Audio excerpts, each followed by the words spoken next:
Are we ready? We are ladies, I believe. Well, I am Eddie, so... Riaddy. Riaddy. That's perfect. Just go, Drake. Okay. Enough of your goddamn idle jokes from the old Idolmaster. The new one's the shit. Hello, everyone, and welcome to Anime Circuit, the weekly anime podcast that reviews 5 shows of our host's choice as they air. I am Drake, and with me I have Miles. I'm not a hostess, I'm a host. But okay. I said hosts as in plural. It sounded like you said hostess. Well, I needed to insert the apostrophe somewhere. Someone else is a whore now. I would love You are too! a hostess treat. Those are fucking awesome.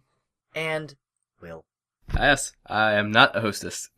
This is the second week into winter 2015, and what a week it was. Probably the week of promises, as we call it. As Miles calls it. It was the shit. This was the week where everything that we asked for last week pretty much came up and said, okay, here you go. This is everything you asked for. This is everything you wanted. We're just throwing it all in your face. And I was just like, yes, yes, except for Aldnoah.Zero. But still. It was still Aldnoah.Zero. That show was still like, yes, because it's just so fucking retarded. At least it looks good. It has good music. That's all it's got going for it. The music isn't that good.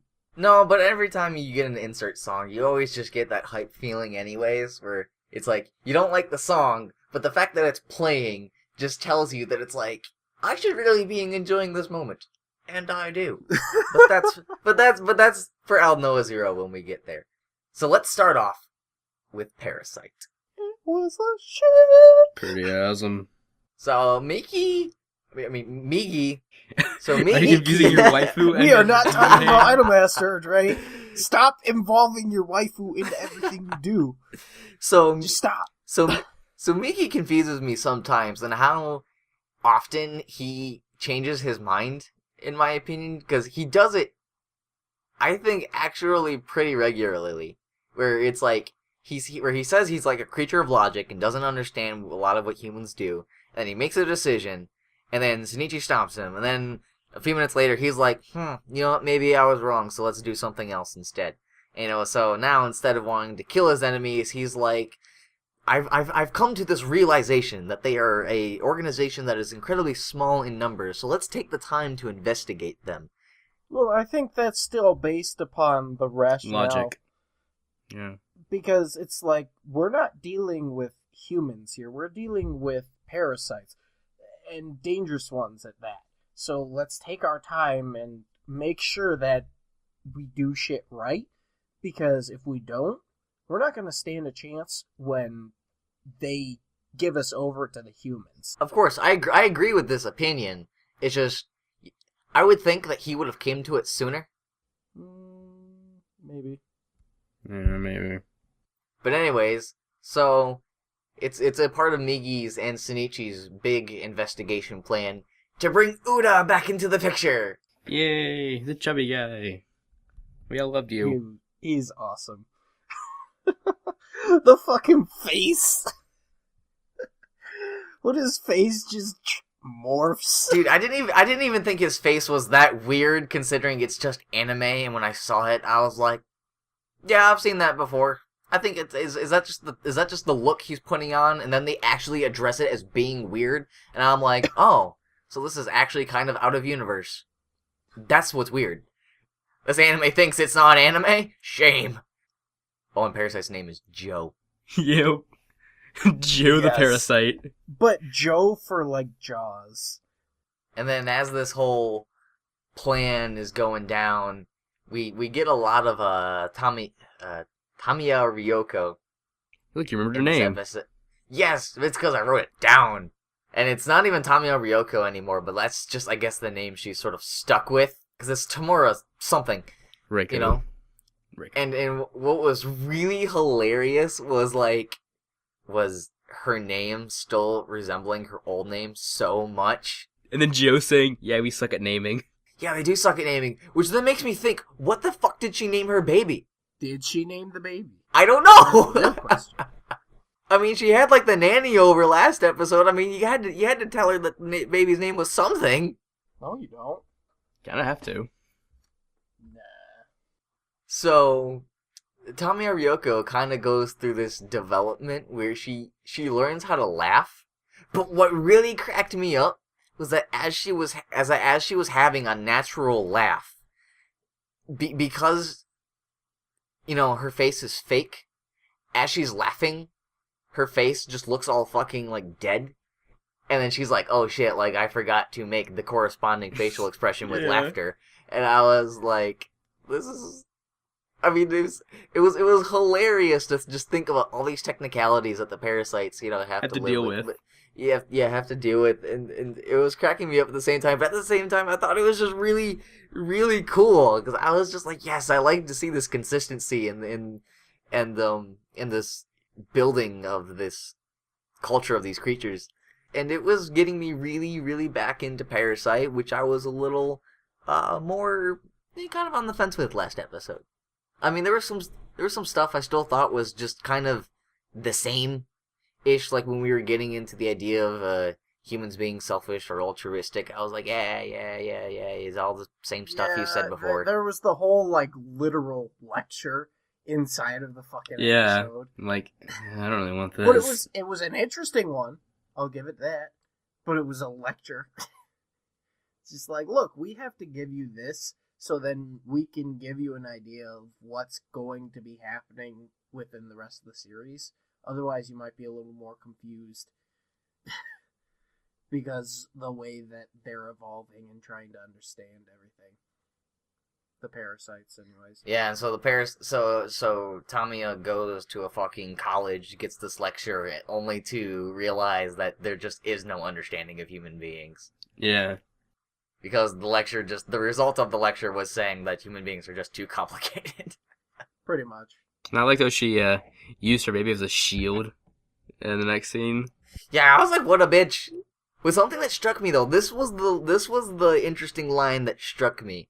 I mean, whenever Parasite likes to get a little bit pretentious or deconstructive of the human psyche, I tend to just kind of just buy it for what it is because, like I say, it's kind of same old. But this really struck me when she acknowledged that human children are more perceptive than adults. Like as her baby started crying, and because Shinichi was being threatening. Yeah, I was like, this is kind of cool. I like this whole topic now that we can get into human senses being dulled over time, And maybe this can give us some room to think about the passage of time. And maybe if Parasite goes into that a little bit, which it sort of really has when you think about, Shinichi's character at the start of the series as compared to now. It's also years since the show started. Really? Like in the chronological timeline, it's been a year? She had a kid. That is, that is entirely true. Yes. At least 9 months. So thinking about that really, really sparked my interest. Like in an instant, it caught me again. So Parasite never really loses me. It never does. It always manages to reel me right back in.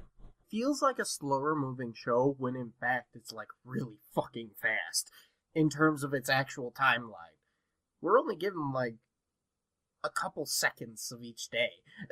Yeah. Even then, it's like at least a few months have passed in between episodes at times, I think. Sometimes, yeah. Like, wasn't it, like, still snowing when Kana died? Yeah.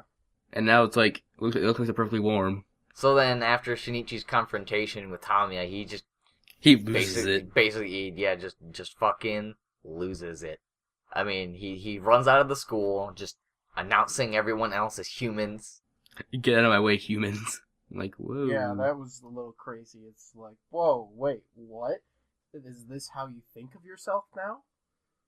He doesn't think of himself as human anymore, which makes me kind of wonder about what's going on with him now. Because has he crossed that line? I think the trigger of his mom, being of his dead mom, is the thing that makes him cross the line. Otherwise, he stays on one side of it. Also, the fact that he was unable to calm down. Yeah, when he can usually just get immediately calm. You know what? Actually, I didn't think of that contrast right there. He did not calm down. He actually had to run off his emotions. But then, because of that scene, it made me think, okay, well, earlier in this episode, we had a development with Tamiya Ryoko. She was laughing. She learned how to laugh naturally. Although not, like, physically naturally, but mentally naturally. She had the urge to laugh. And then all of a sudden we see Shinichi, when he's overcome by this strong emotion, this rage, he's unable to calm down. I'm thinking that the parasites themselves are more overcome by strong emotions than anything else. And so, her pleasure at watching the dude panic, and then his grief both cause them to freak out. But this is the other thing. The reason why Shinichi might not be able to cry is because the emotion of rage is stronger than that emotion. So only the strongest emotion that person or parasite has is going to come forward. Because that's pretty much it. What other emotion have we seen Shinichi convey throughout this series ever since he got struck right in the Kokoro? Besides anger, and more anger. Yeah. Nothing really. All he's been able to prominently convey. He's just been really pissed the entire show. He's been able to convey like some senses of sadness and doubt, and for like 5 seconds. And nothing to an actual degree like that. The only reason why he wasn't still angry after he ripped the fucking parasite's heart out was because it was over. Nothing to be angry at anymore. It was dead. Well, yeah, but like he was still caring for the dog when he picked it up from the road until it was dead. He takes the situation for what it is, cares for it for as long as he has to, and then instantly drops it. I know, but the only emotion that he hasn't dropped so far is rage. Tamiya Ryoko was overcome with pleasure. That's why she was laughing. Because she enjoyed watching the PI suffer. So do you think the anger is Shinichi's emotions, or possibly Migi's, since it seems like Migi is the one that kind of depraved Shinichi of his emotions? Now, actually, I didn't think about it until just now, but that's a really good point. Because if it is Migi's emotion, then it could just be Migi's own actual rage being conveyed within Shinichi, because Migi never got the chance to be a true parasite. So that could be Migi's greatest emotion that he has, and it's going from Migi's subconscious into Shinichi's. And I like that theory because Migi did give the most human speech he has ever given, this episode, when he started conveying towards our private detective about how much Shinichi has gone through despite having to live with a parasite, inhabiting his body. And maybe Shinichi feels frustrated because he has to live with a human inhabiting his body. You mean Migi feels frustrated? You mean Migi? You got it backwards. Yeah. I'm sorry. But But right after that, the nice thing happened where you get Shinichi's mind, where he says, "Well, maybe he's probably just going ahead and saying that way in that type of tone for effect." But you don't really know that because of all these changes that we've been seeing this episode. So this was a really interesting episode in terms of development that I did not expect to happen. I wasn't expecting it really either. And I'm sure that very few people, unless they've already read the manga, expect it to happen. Dude, I'm just wondering how the show's gonna end. Because there's 10 episodes left? What kind of killed me though was Shinichi freely expressing that he killed his mother to the fortune teller. Yeah, that was weird because he didn't. He didn't. I mean, I know he had every intention to. Actually, if you think about it one way, he did kill his mother by letting her go. Maybe he's thinking of it that way. We don't know yet.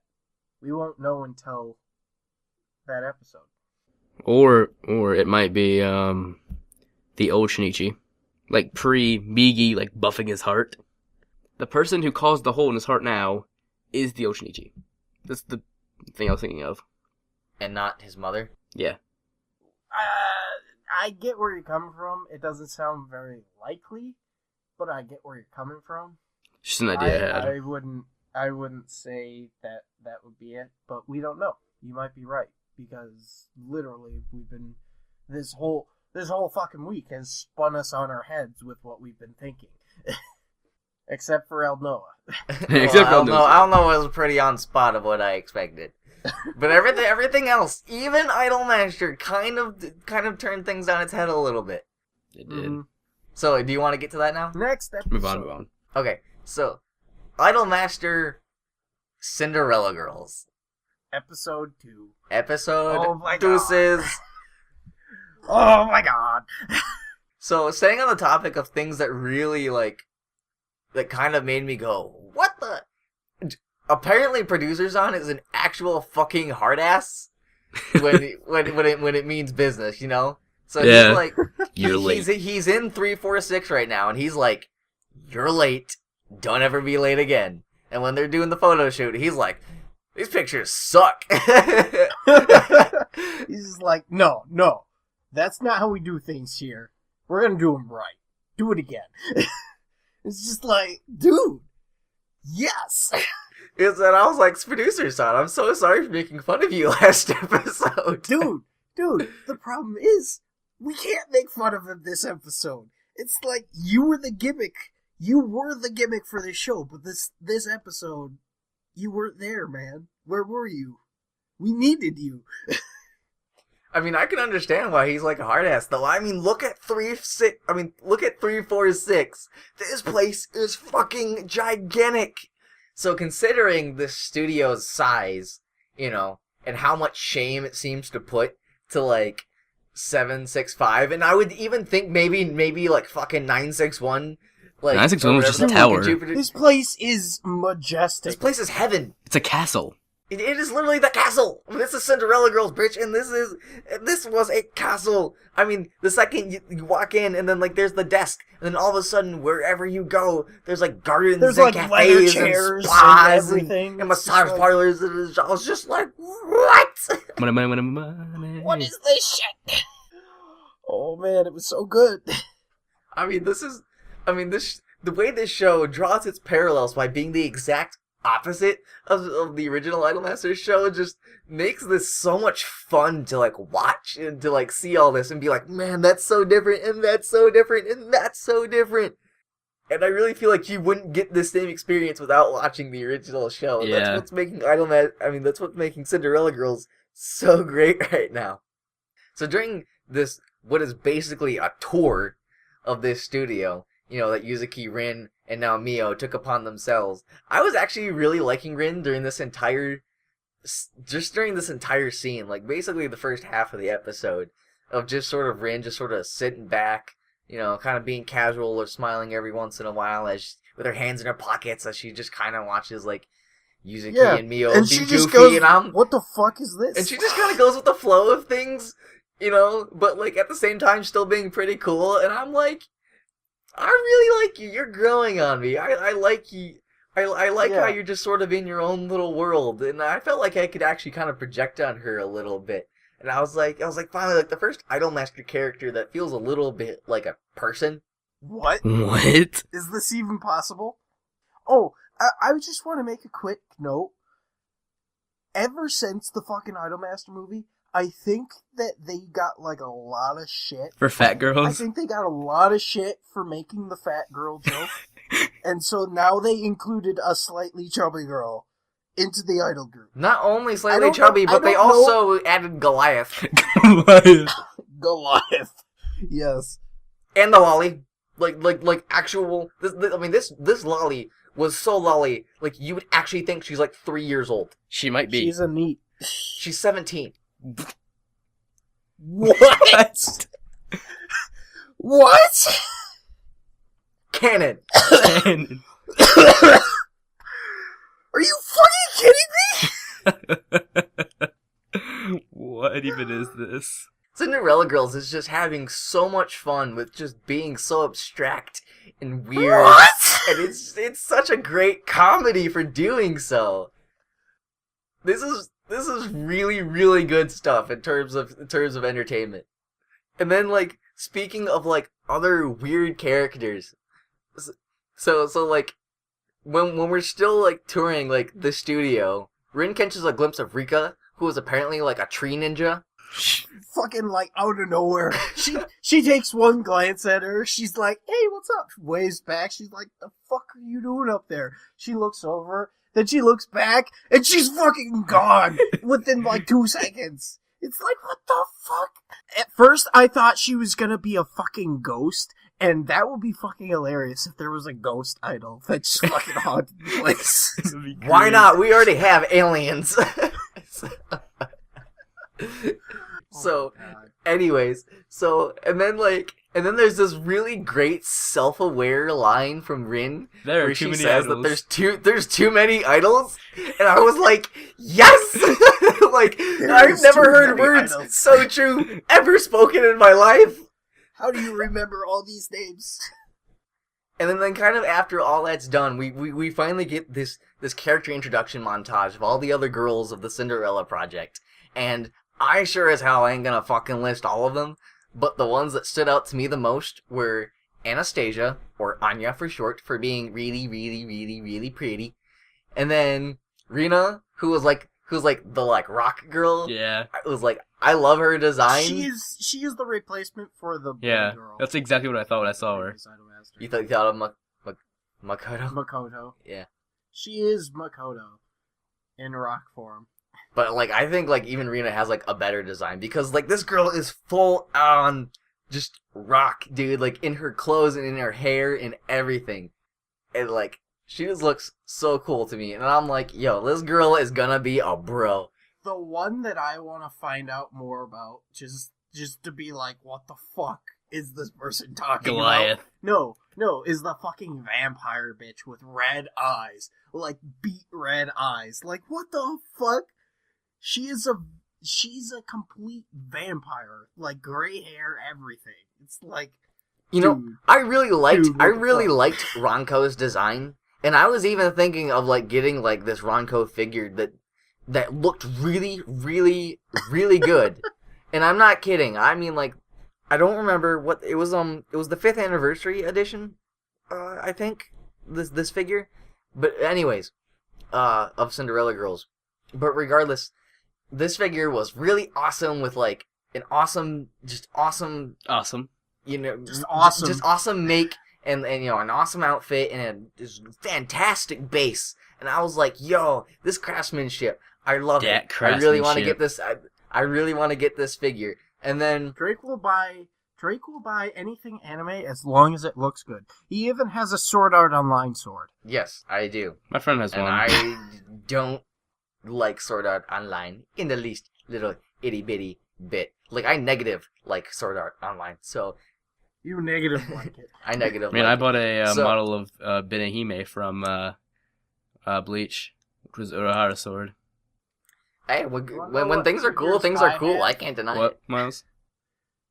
Want to know what figures I have? What? I have 2 Gundams that are incomplete that I'm still building, and then another Gundam figurine that's kind of laying like half put together. It's the female Wing Zero figurine. Drake got me that for my birthday. That's all I have. I forget what that series is called, but the girl figures. Anyways, so I was really looking forward to Ronco on screen, and the second she opened her mouth, I was like, Chunibyo! No! Duck for cover! Duck for cover. There's only one show I've ever liked that has characters with Chunibyo who I don't hate, and that was Defrag. And then Mika shows up Best girl. to look, No, and then no, I don't like that bitchy look that she's got going on, that she and her little sister have going on. The yellow fingernails, the yellow fingernails, the yellow long fingernails, that's what really gets me. It's just like she has like, yeah, you know, like she has like the colorful fingernails, the long, like she has like tan toned skin. She really does have the slut look, like especially like in her eyes and like in her grin. I don't deny it, but nonetheless, like I still love her anyways. If only she didn't look like absolute shit. Thank you, A1 Pictures, for ruining one of Idolmaster's best designs. I'm looking at the picture you linked earlier right now. That compares the game one and the anime one. Yeah, no, I mean, I'll put it here in the video, but it's significant. So significant that it's sad. Like, I didn't actually think that A1 Pictures could get this bad. And what's sad is, like, a lot of these characters when you watch it good. When you watch it in the anime, it looks fine, though. If you don't use the comparison, when everything's happening, it looks fine. You think? I'll say that. You think so? Because I still thought her face was kind of big. It looks normal. It looks normal. Now, okay, at least I will give props to Cinderella Girls. We didn't get high off our asses when the fat bitch pulled out the cookies, okay? So I remember when watching the Cinderella Girls PVs, and I was, like, really upset to not really, like, see Mika in the PVs much, and I was like, oh, so she's just kind of be a background character that's just there. And then she actually kind of starts playing a role. Like, she's not a part of the Cinderella project, but she is something of, like, a main character. A mentor. Yeah, something of a main character. Is playing something of a little bit more of a mentor role for the girls. You know, as she kind of pops up, and she even has a moment in the opening. But, you know, she introduces herself. Wait, are you talking about that one girl who pulls out the fucking energy drinks? And No. I'm still talking about Mika. I'm on the topic of Mika. And how I didn't think she was going to be in the show, but then she was, and she played a much larger role than I expected, as she kind of popped up, and the girls kind of watched her photo shoot, you know, and kind of saw, like, what an idol is supposed to be. Even if Mika isn't really the greatest example, because as Miles says, she's a little slutty. But regardless... A little. And then at the very end of the episode, she kind of recruits Yuzuki, Rin, and Mio to serve as backup dancers for her next concert. I will admit that when she was in the office talking to producer, that outfit she had on, I was pretty okay with that, because she wasn't, like, covered in makeup and shit. Yeah, if it looked something like a school, something like of a really mixed up school uniform. It looked like a college girl's outfit. Yeah, that's what it looked kind like. I'm gonna call it a school uniform, but with like actual style to it. But anyways, and then so what kind of got me though was more parallels to the original series, where now it feels like the cast has really like filled itself out, because we have our producer San. We have the assistant. We have the assistant, who is basically just Azusa again. I was gonna call Chihiro Katori. Well, the assistant. At least the assistant isn't running away and crying every 3 seconds, which I will admit was a little funny because of her fantasies. But it was just like, okay, good. We're not gonna have to see this shit anymore. I like that one fantasy that was JoJo's Adventure Chat, and like the Makoto art. The yaoi. Yeah. And then we don't get a faceless old man who's our president, but we don't know that yet. He's the manager. Yeah. We could still see the president. Yeah, I know. I will be fine if he's faceless. I will laugh. I will be totally fine with that too, but I'm just saying we do get an old man at all though. He's not a faceless president, but we do get our old man to round out the group of our 3 people always behind the scenes. You know what I would love to see this series do is go ahead and make the actual production company they're working for the evil production company. Dun dun dun! Plot twist! They merged with 961. Dude, just imagine that shit.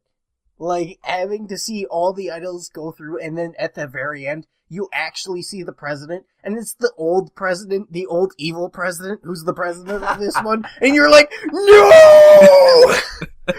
No! That'd be amazing. The old studio plummets, and he just sort of buys out 346. Yeah. my god. That'd be beautiful. I can so see it happening. Evil idols.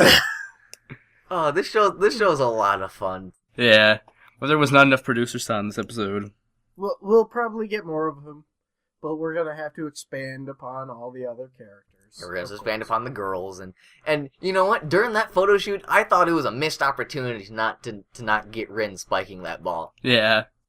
Okay, let's move on to the next Death Parade. Because it looks like we're done with this one. Death Parade! Death Parade.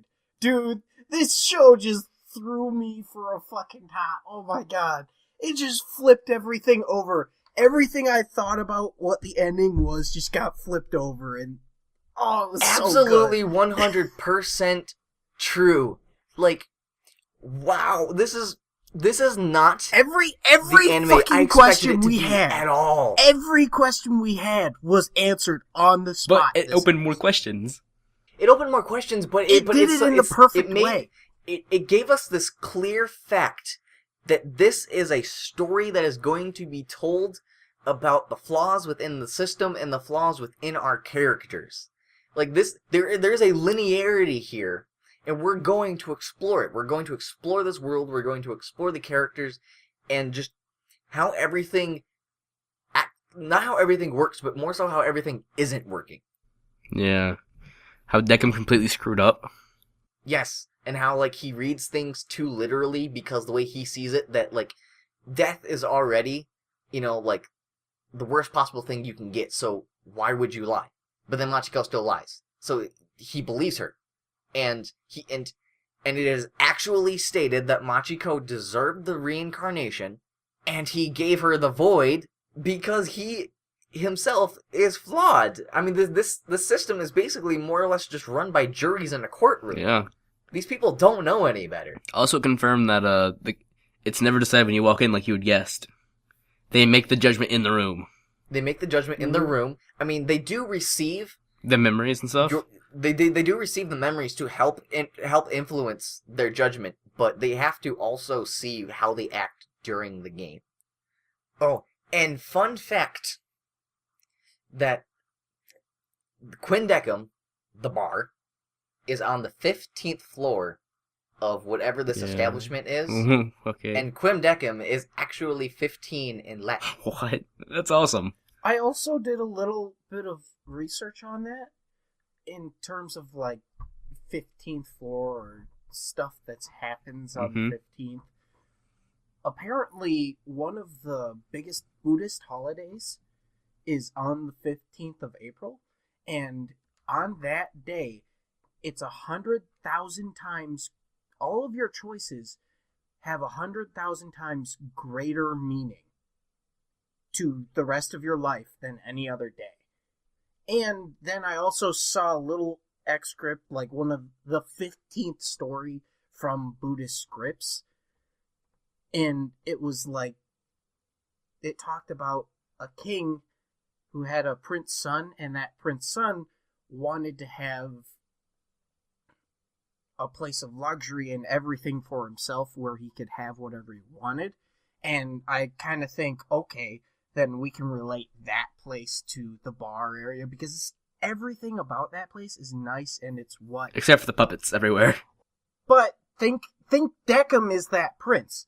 Maybe. I don't know. But let's just put Deckham in the place of that prince. And this is the thing. He was never allowed to leave the palace. And he always desired to see things from the outside world. So the king decided to let things from the outside world come in so that he could see them and interact with them. Which I kind of think... Kind of like the judging. Like that whole judging thing, where he gets these people from the outside world that come and see them. But it's just like, oh... So many things! Cool I know! It's just like... That's just with like 5 minutes of research on the internet. That's awesome.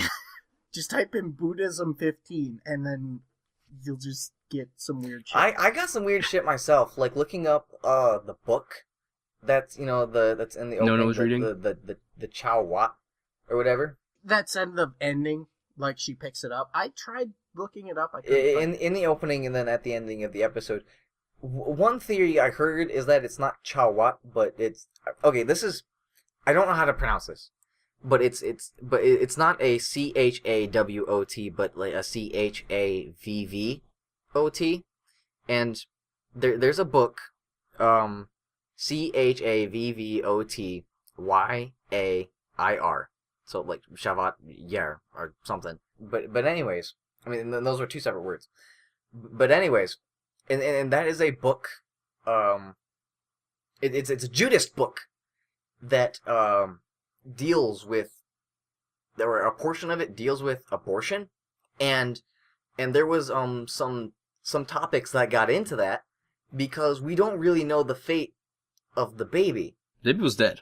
So were Machiko and Takashi. Yeah, that's the problem. Because if the baby went to the void. Went with her, then that's a third soul that came in, not just two souls. Like, how do you deal with these Three. technicalities when you have something like that? All right, so what if there was a third soul inside of her? What happens when you have two really good people who are just gonna sacrifice themselves for each other? What happens when you have two really bad people who are just gonna beat the shit out of each other? You know, I mean, this series should explore that type of stuff because episode 1, you know, compared to the endless of possibilities, seems so formulaic, and which is good because it's an introduction. But now you want to see so much more. And I think that we're gonna see that. And see what you can do to break the system. I have still yet to see Billiards. I'm sorry. Dude, watch Billiards. This series is I nothing think like Billiards. This is supposed to be like a. This is supposed to be Prequel. like a prequel to it, though, right? Yeah, because he had assistant with him in theory, Billiards. but I mean the two themes of Billiards as compared to this are just so different. It is to this point that to me the series and that OVA are just completely two separate entities. The OVA was a standalone thing where it got to be a standalone thing, and you know because it was part of the Anime Mirai project and it had to be its own standalone thing. This is an expansion. This is looking at Death Billiards and the writers saying, let's play with this idea now, and this idea, and this idea, and this idea, and turn it into a plot. Like, I don't know if they're supposed to be connected. I think that Death Billiards is more or less just a basis that they've looked at and said, we can play with all this now, so let's do it. It's a framework. I want to mention something. The music was really creepy. Like, when Nona walked the assistant in, the music was, like, skipping on its own, like, that is really freaking creepy. Also, the fact that they were able to, like, just replay a quarter of the previous episode into this episode, and for me not to give one shit about it, Yeah. is fantastic. They did it in such a way that it accentuated the storytelling. Yes, It wasn't was just so perfect. A cheap way out. It was just like applying what you'd already seen. It wasn't a recap ep. It was an expansion. Yes, it was an expansion on the events that were going on. And it's really cool, and I really liked it. And not only was it like an expansion in terms of like using the reused scenes to explore Nona and our nameless assistant, you know, their whole adventure through Quindecim as Nona's guiding the new girl through everything, you know. But it's like we even did get additional animation to the flashbacks because Machiko, you know, with the scene where she cheated, didn't get, you know, this additional animation where we saw her kind of crying and like clenching her fist on the sheets, you know, as she just got done sleeping with the other man, and It was not named. Who was not named, and then it's like it went to show that she had actual regret, and to me it's kind of striking me that this series isn't something worth talking about in the sense that we should be figuring out where they went and why they went there, because I think the series is going to do that for itself. It's all about exploring the world and what the world means and what's really going on. One thing I want to say real quick. Now, I know that it was explained to us in the previous episode, but this episode, they did not tell the assistant that only a couple can come through. Only people who have died together can come through the doors. That was never explained to the assistant. So, I wonder if they're going to address that somehow. Well, when you say die together, are you thinking that as in they have to die in the same place together, or they just have to die at the same time? I don't know. It's the I'm same thinking time. I'm thinking the it's in latter. the same place at the same time. According to Billiards, if they're the same universe and stuff, no. Yeah, but we don't know that yet. Oh, I'm saying if it's the same universe, then they die at the same time, no matter where. Yeah, that's all it takes. And I'm hoping that's still what it is, because I would Yeah. love to see complete strangers just meet each other. Trying to kill each other to survive. But I think it's better when they have some sort of connection. Oh yeah, but just always having a connection would just get old after a time, I think. Yeah, like we got to mix it up. Things have to get interesting, and I was hoping that they would mix it up, but already a slight disappointment just to see another guy and girl scenario again in episode 3. They're playing bowling. Well, let's find out. This episode was fucking awesome. You Yep. all should be watching Death Billiards and Parasite. You can watch Cinderella Girls if you want. It's If you want to have some fucking fun, hilarious. watch the first original first.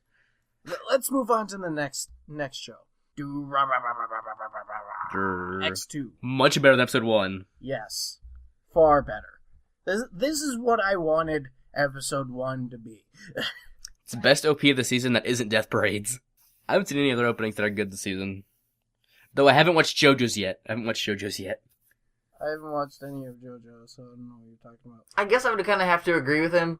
I mean, the only opening I'm not even a fan of this opening, but I guess it's the second closest thing. Even though way off, it's still the second closest thing from Death Parade's opening. Yeah. Talking endings, though, I would say Assassination Classroom's ending is the second best. I watched episode 2 of that. Second best, and Death Parade's ending still takes best, too. But anyways, Durarara. This episode, I feel like this show is starting to become something that should be more so marathon than watch episodically, because this episode was a direct sequel to the first. I mean, by the frame did it pick up. Mm-hmm. Although I do not like the fact that in this episode, Shinra narrated it. He broke the fourth wall. Yeah, I'm like, really, Shinra? Did that ever happen in the original? No, and it rubbed me the wrong way, too. Yeah, not that I remember. So, after this episode picked up from the first, it just kind of started jumping back and forth in that Bakuno and Durarara-ish way, at least the first arc of Durarara, in terms of expanding upon the events we already saw. So it's like, while this was going on over here, which you already saw, let's talk about what happened in the background. Let's talk about what happened way over here, in the same tense as that one event, and in the past over here, and then the present again over there. And it wasn't, like, as annoying, because I liked it when it was done in Bakuno. I thought it got kind of annoying in Durarara, and it's like in the first 8 episodes or so of season 1 of Durarara, because those episodes to me were sort of rather episodic, and so the things kind of jump around, made me really feel like there was no flow. But here there's actual flow, and they were connecting things, and I liked that. I didn't like how they did it with Shinra's breaking the fourth wall, but I liked that there was a lot of flow in how things connected. Mm. Also, real quick, what was the sword girl's name again? Henri. Her tits can now talk. What? Yes! Her tits, it's official. Her tits can talk. The demon sword that possesses her now can speak. It always spoke, didn't it? Every once in a while, it can actually speak. And when it speaks, the camera turns to her tits. Her tits can now talk. Well, that is true.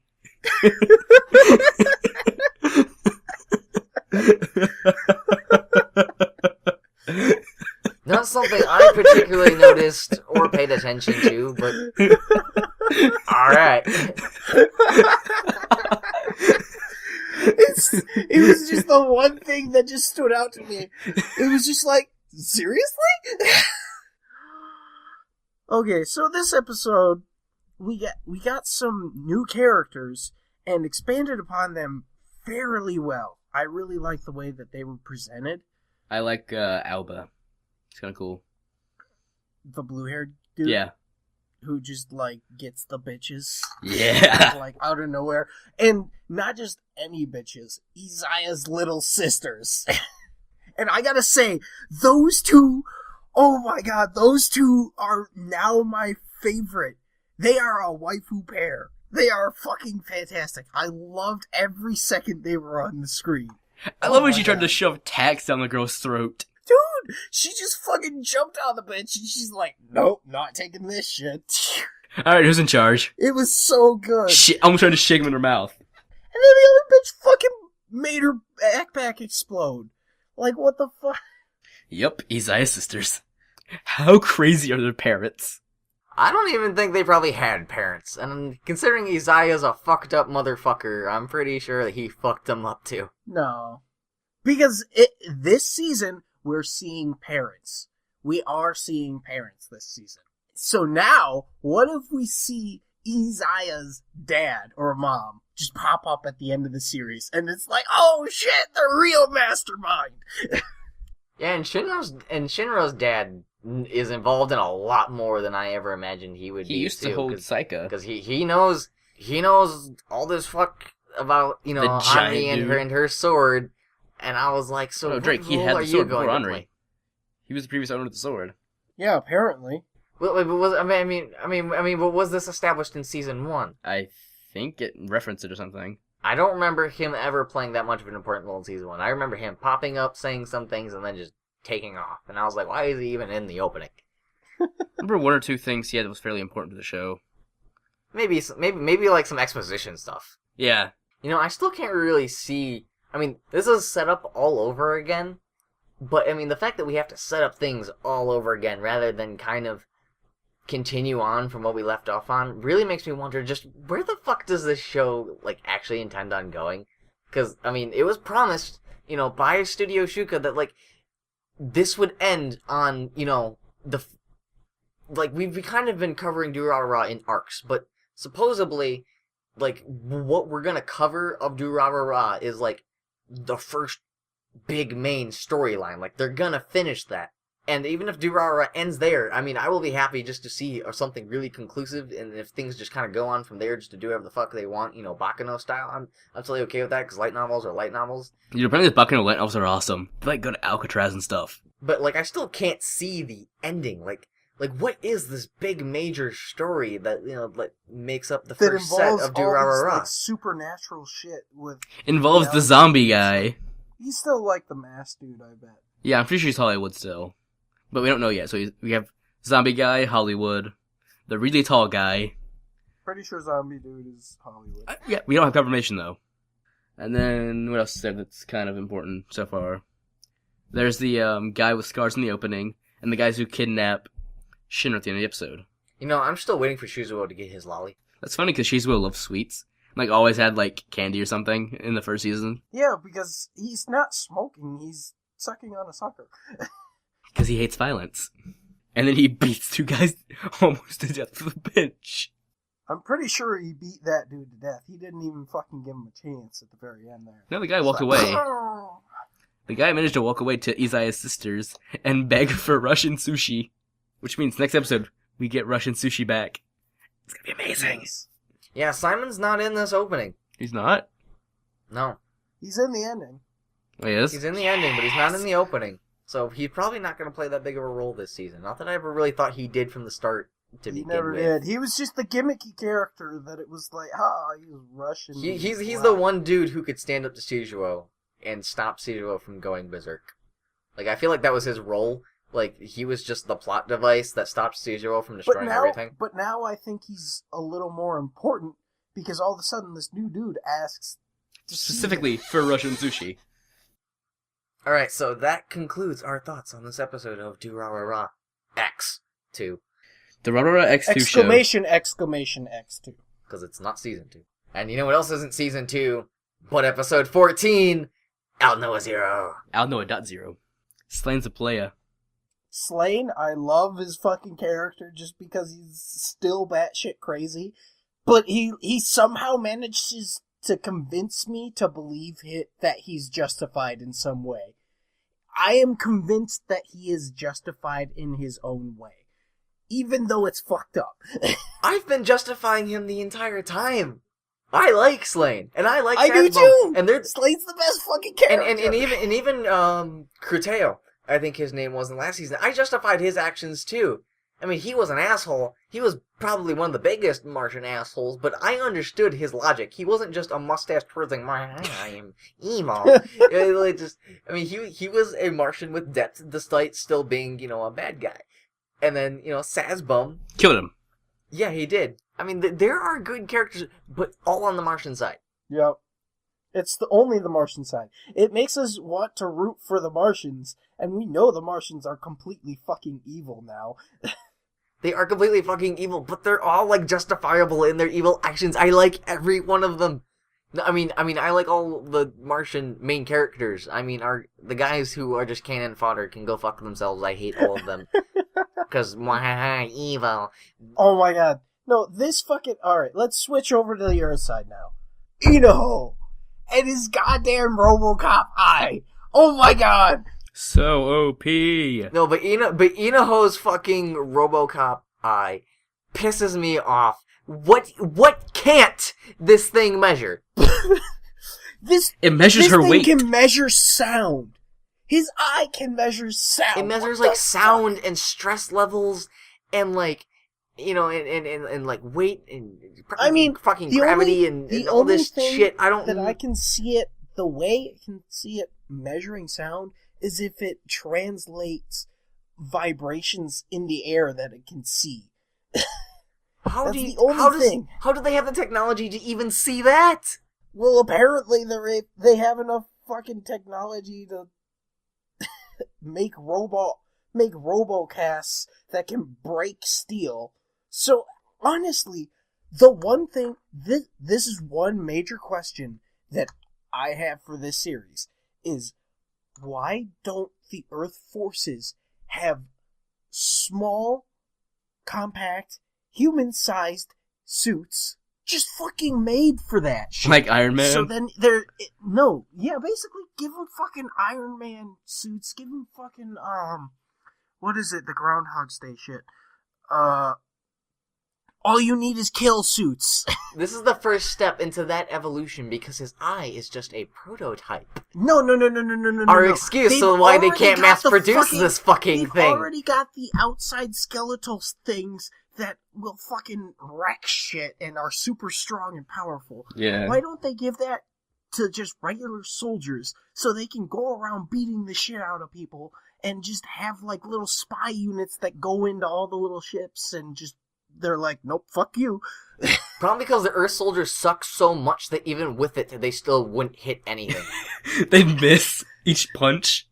I will go ahead and completely agree with Demolition D's comment as to why all the other soldiers just fucking don't want to live. They just don't want to live. That's when they die. They just choose not to move out of the way. Well, Inoho does. That's all it is. Inoho moves out of the way. 2 steps to the right. They just fucking stand there. They're like, relieves me from this prison. And then with Inoho's fucking lie detector in his eye, when he covers his other eye and he's like, you're lying.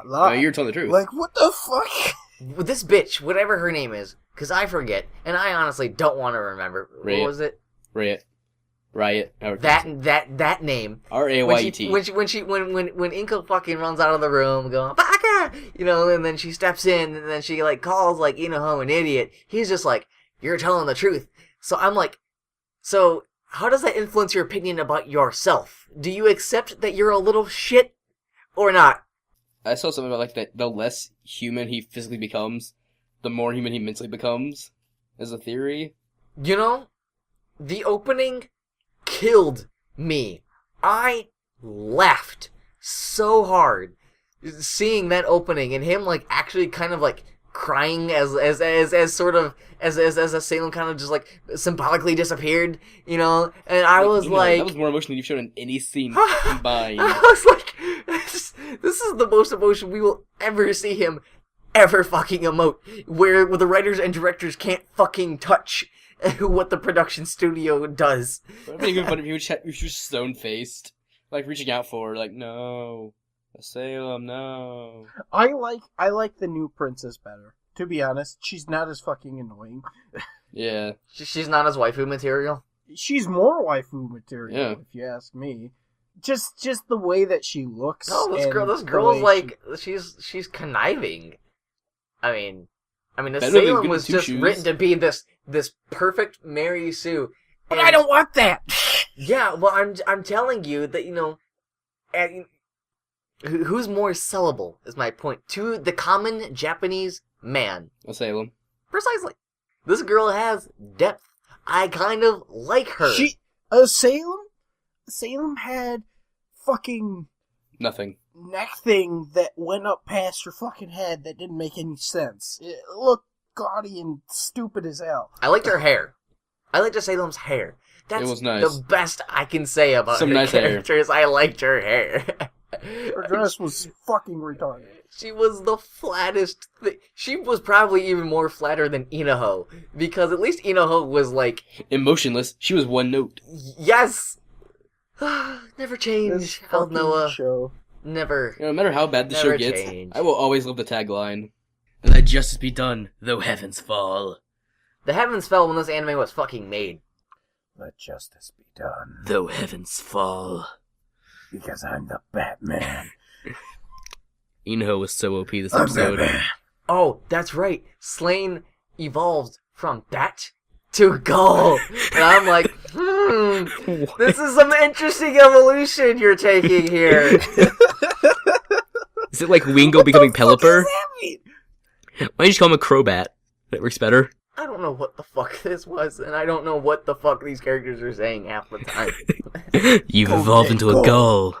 Apparently Space Wind was not a mistake, though. They are seriously rolling with this whole wind idea, and that's basically what I'm guessing they're But referring to as I'm gravity. guessing it's because they are on gravity's pull. It's, No, it's just to make Inaho look better. or like they're Don't lie. in the fucking... The fight scene was good, though! Slightly The in fight the scene was atmosphere. good! Yeah, it was. It was really well thought out. I don't know what fucking insert song played. It's one of the several. They all fucking sound the same. But I mean, like, it was the fight we kind of were waiting for a long time. Finally, a showdown between Slain and Inaho, and they fought in space, and they were maneuvering, and they were flying around and all this shit, and they were shooting at each other, and it was like the most complex fight we had seen yet. Like, there was actual choreography. Is rather than the mechs just sort of sitting around and The doing only nothing. problem I have with this fight is the very fucking end. Slain could have just slashed Inaho in half and been like, okay, you're done. I don't know why Inaho didn't try to take one more shot when Slain flew right past past him. in slow motion. And I was like, he's right there, like in point blank range. Just pull the trigger.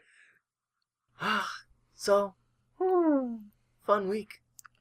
Yep. Okay, seriously, the actual really good week. In terms of, like, what winter tends to deliver, this is 5 pretty light up novels, there. 4 of which with Yoshitsuga Masaoka as the voice actor, the lead. This is pretty up there in terms of the standards I hold for winter, especially this week. This was a good week. I was not disappointed. I was impressed by many, and anything else that didn't impress me, basically Aldnoah, still lived up to my standards. Of what little there are. But still, good job. So, ladies and gentlemen, thank you for tuning in to this excellent podcast as we reviewed this excellent week of anime within winter 2015. I have been The Drake. second week of winter 2015. That's been Miles. Yep.